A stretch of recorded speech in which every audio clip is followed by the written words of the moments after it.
बिस्मिल्लाहिर्रहमानिर्रहीम। हर गैरतमंद इंसान ये हकायत ज़रूर सुने। एक शख्स ने एक मुर्गा पाला। एक बार उसने मुर्गा ज़बह करना चाहा। मालिक ने मुर्गे को ज़बह करने का कोई बहाना सोचा और मुर्गे से कहा, कल से तुमने आज़ान नहीं देनी वरना ज़बह करूँगा।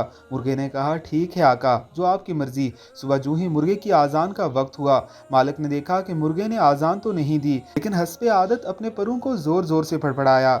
मालिक ने अगला फरमान जारी किया, कल से तुमने पर भी नहीं मारने वरना ज़बह कर दूंगा। अगले दिन सुबह आज़ान के वक्त मुर्गे ने हुक्म की तामील करते हुए पर तो नहीं हिलाए, लेकिन आदत से मजबूरी के तहत गर्दन को लंबा करके ऊपर उठाया। मालिक ने अगला हुक्म दिया कि कल से गर्दन भी नहीं हिलनी चाहिए। अगले दिन आज़ान के वक्त मुर्गा बिल्कुल मुर्गी बनकर खामोश बैठा रहा। मालिक ने सोचा, ये तो बात नहीं बनी। अब की बार मालिक ने भी एक ऐसी बात सोची जो वाकई मुर्गे बेचारे की बस की बात नहीं थी। मालिक ने कहा कि कल से तुमने सुबह अंडा देना है वरना ज़बह कर दूंगा। अब मुर्गे को अपनी मौत साफ नजर आने लगी। वो ज़ारो कतार रोया। मालिक ने पूछा, क्या बात है, मौत के डर से रो रहे हो?